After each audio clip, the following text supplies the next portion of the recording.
তো বন্ধুরা সবাই কেমন আছেন? তো আপনাদের আমি এমন একটি জায়গায় নিয়ে আসছি। আসলে বর্ষাকালের দিন, এবার বছরে মনে হচ্ছে যে বন্যা হবে পানির আভাস দেখে।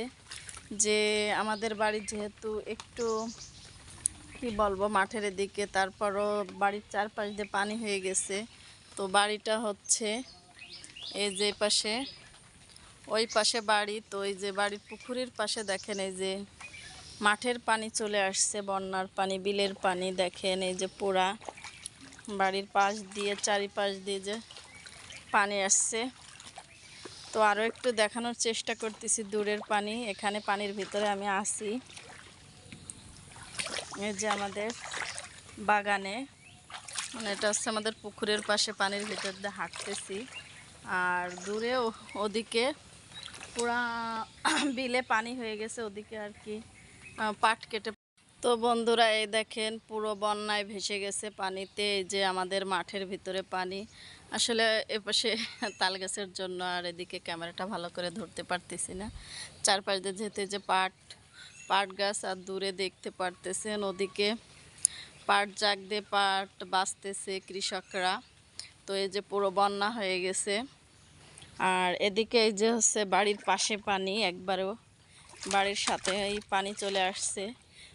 এবার মনে হচ্ছে বন্যা হয়েই যাবে, যেহেতু কয়েক বছর, প্রায় 10 বছরে এত কাছাকাছি আমাদের পানি হয়নি, আর মাঠের এই পানিটাও হয়নি।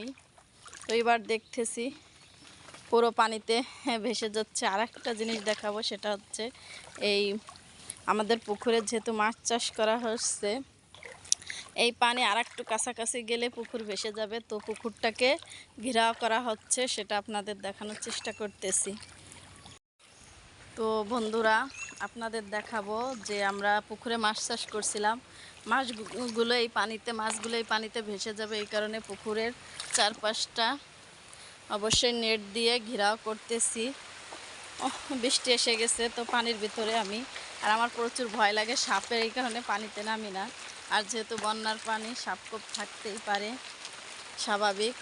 এই পর্যন্ত পানি আসছে, আর এই যে শুকনা এতটুকু ভরে গেলেই আমাদের বাড়ির কাছাকাছি পানি চলে আসবে, আমাদের পুকুরের মাছগুলো ভেসে চলে যাবে, সেটা দেখানোর চেষ্টা করতেছি। এই যে আমাদের পুকুরটা ঘেরাও করা হচ্ছে, তা না হলে মাছ সব ভেসে চলে যাবে। এই পর্যন্ত পানি আসলে, যেহেতু পানি ওইখানে, আর এতটুকু আসলে পুকুর ভেসে যাবে, আর ওপাশে বাড়ি।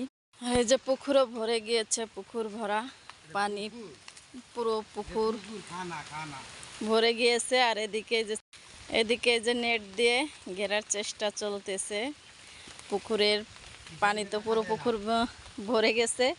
আর এই যে বন্যার পানি আসলে, এই যে এই পর্যন্ত এসেছে, এই পানিটা যদি পুকুর বরাবর চলে আসে, তাহলে সম্পূর্ণ মাছ ভেসে চলে যাবে একবারে বিলে।